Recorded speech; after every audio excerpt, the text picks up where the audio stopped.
zikir var, bu trackte ilim var. Beslenir iman, Allah Allah. Her yer ihtilaf, şer ve istilah. Bence bir liman, Allah Allah. Gerçekte kitapta yazılı bu Kur'an. Dur bak burada flow mus'ab. Anlatır hak kitap, yalan ve hakikat. Cabası tarikat, Allah Allah. Sana yobaz derler, böyle olmaz derler. Onlar gibi düşünmedikçe çoban derler.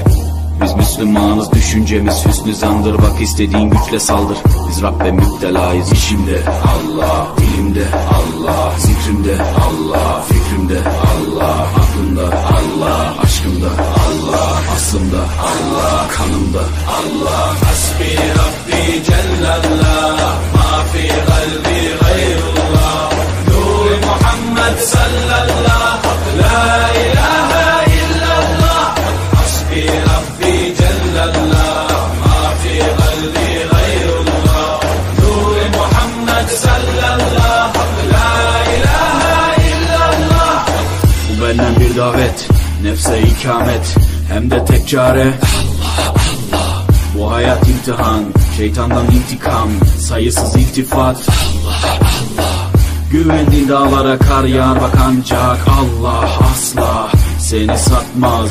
Düşünce kalkmalısın, şükürle kalmalısın. Desin hep kalp atışın Allah Allah. Günahla esti yerler, daha gençsin derler. Bu hayat basamakları, çürük merdivenler. Senden bir istirham, devamlı istiğfar, gereken irtibat Allah Allah. İşimde Allah, dilimde Allah, zikrimde Allah, fikrimde Allah, aklımda Allah, aşkımda Allah, aslımda Allah, kanımda Allah. Hasbi Rabbi Cellallah, ma fi kalbi gayrullah.